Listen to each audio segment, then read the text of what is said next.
Roth IRAs are one of the most popular places to invest your money because you can put your money in and it'll grow tax-free, but there are tons of things and misconceptions that happen and people just don't quite understand everything with a Roth IRA. So let's talk about that.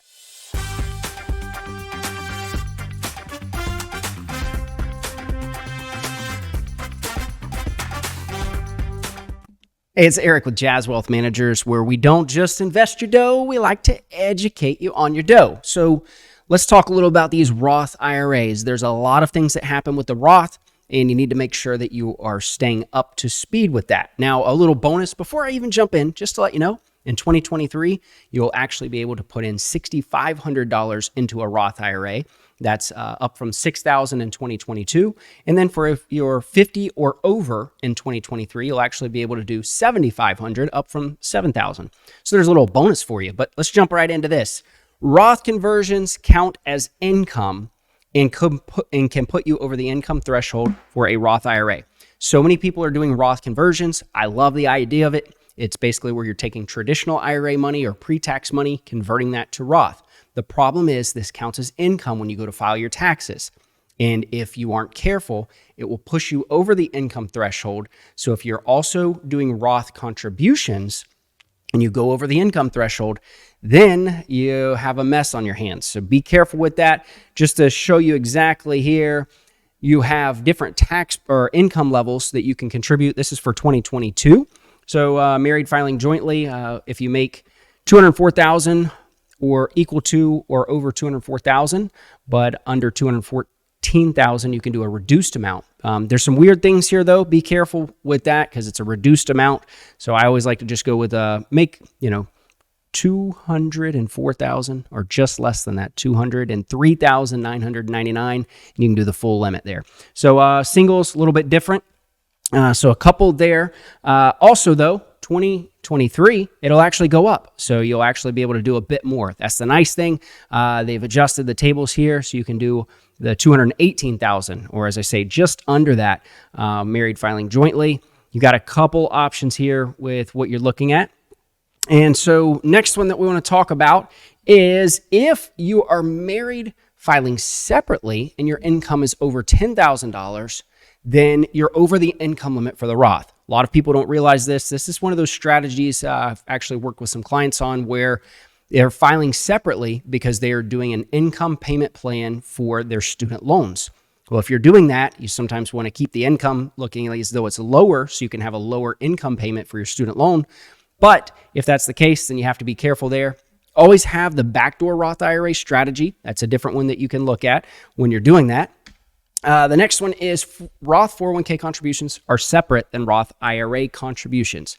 People get this confused. So if you think about it, currently in 2022, you can do $20,500 if you are under the age of 50.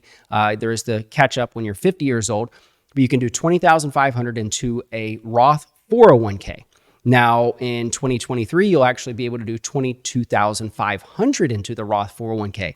That is totally separate than the Roth IRA. So even if you're over the income limit, you can still do the Roth 401k.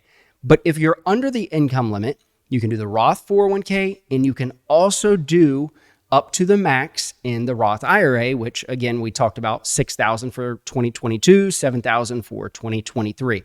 So keep those separate. Those are totally separate. It's a big one that a lot of people miss out on there.